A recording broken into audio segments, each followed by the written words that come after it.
Hey there, welcome to my channel Evolving Being. In today's video, we will discuss Ashoka University's application for the undergraduate admissions process. And don't forget to watch the video till the end, as I will be sharing tips and tricks along the way on how best you can complete the application form, which puts together a meritorious application for your candidature. In the past, I have also created a video on talking about Ashoka University and the undergraduate offerings, the selection process, deadlines, various rounds, fee structure, etc. So if you haven't seen that, I'm going to insert the link somewhere here.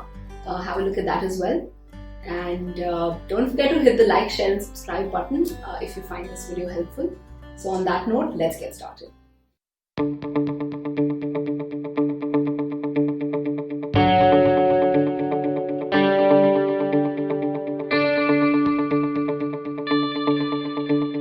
What you need to do is first log on to Ashoka University's website, and a page like this is going to appear before you. Click on the apply section. So once you hit the apply button, this page will open up. In case this is the first time you're visiting the site, go to new registrations and fill out your details. Someone like me who's already filled in those details, I'm going to sign. So I'm going to punch in my email address and password. And for the undergraduate batch, a dashboard like this is going to appear before you. Not this exactly. Right. So this homepage is going to appear before you. On the left hand side, you can see a bar which talks about the various application forms that are currently open for me. But for you, it will only be the undergraduate program. Click here and your application process will start. The first tab is the admissions policies. These policies are self-explanatory, you can go through them. Click on the honor pledge and save and continue. Here are some basic general instructions, like there's no application fee, things marked with an asterisk are compulsory, there is a help section, etc. And in case you need instructions on how to fill it, you can click this link. But I'll guide you through the process, so you don't really need to go through that. And just click continue. Now the actual application form starts. What you need to do is fill out your details here, your name, middle name, last name, gender, nationality, government ID, etc. If you have a Haryana domicile, tick this button. Only a government approved certificate saying that you're a domicile of Haryana is eligible. If you stay in Haryana and you don't have a certificate, you cannot possibly apply for it. What you need to do is apply for a domicile in the Haryana government's website. So keep those things in mind while you're checking this box. The next is your contact details. You have to fill out your email address, alternate email address, contact number, etc. Plus your correspondence address, permanent address, and click on the save and continue button. I'm using the side panel on the left because I have not filled the form yet. So I'll just be scrolling through the left side. This is the section on the parent and guardian details. So fill out their name, date of birth, contact number, email ID, relationship with candidate. So you have so many options: aunt, brother, father, grandfather, grandmother, sister, etc. And in case none of these options fit in, you can choose the other option and write the details. Then what you need to do is fill in their degrees on institutions attended, etc. Now here it says the information you enter will not be saved until you click on the add more button. So once you inserted these details here, click on add. Next is their degrees earned, employment records, field of employment, and there are so many options here. You have to select the option that works best for your guardian. And you have your employment category: it's a business, it's a personal, professional, government, homemaker, private, PSU, retire. There are so many options here.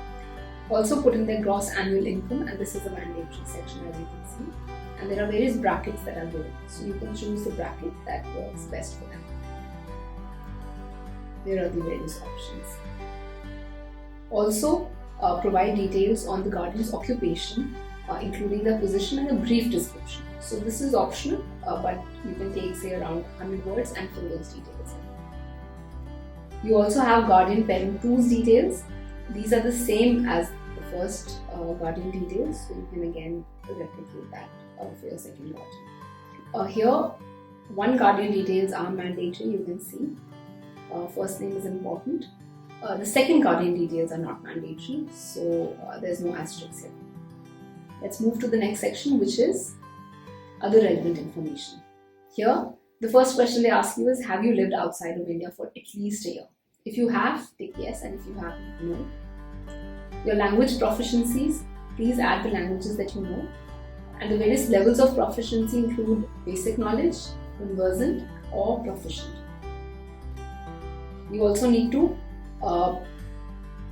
if you have more languages that you're proficient in, you can click on the add more section and add additional details.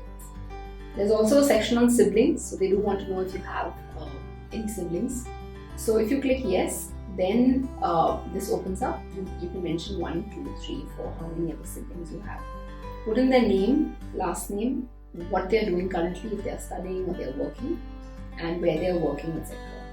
So if they're currently working, I click yes, then this section opens up and you need to fill those details.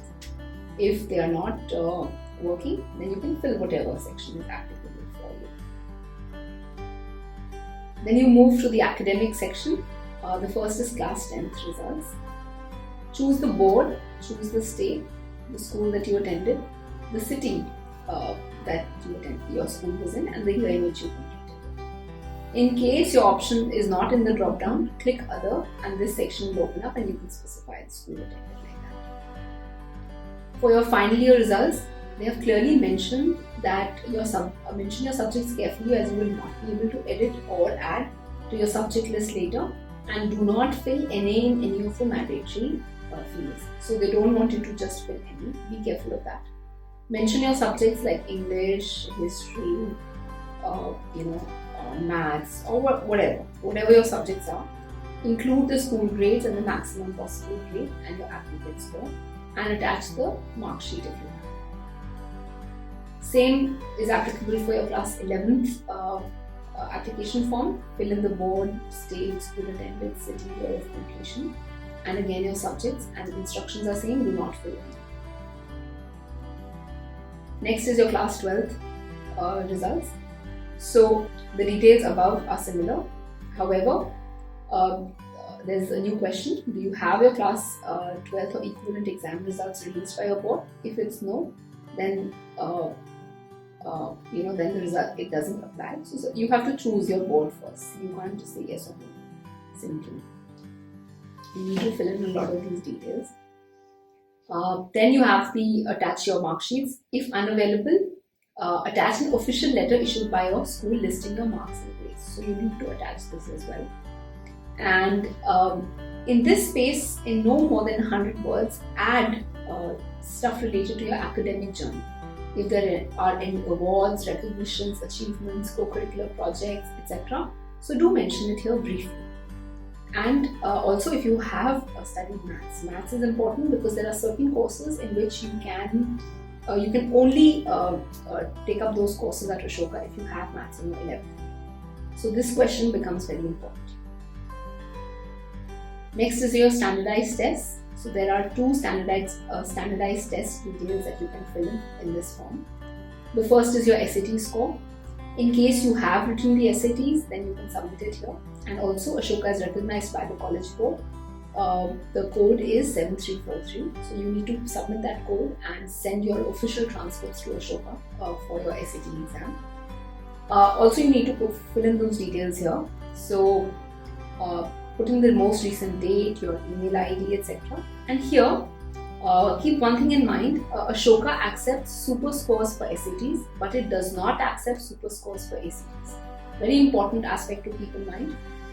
Super scores are applicable only if you have written the SAT exam more than once. So what happens is, if you've taken the exam more than once, you can choose the highest score that you've got in each of the sections. For instance, in the evidence phase, reading and writing, and in the math section, and best combined score. So what happens is that if you have a higher score in one of the sections, you can choose the highest scores across all the different number of exams that you've taken and add the cumulative sum of the highest scores you've got. So that's your super score. So add that and also attach your documents. For ACT, you can't submit a super score, so you have to submit one which you consider as your best score and include all the individual details. Save this section and move on to the non-academic activities.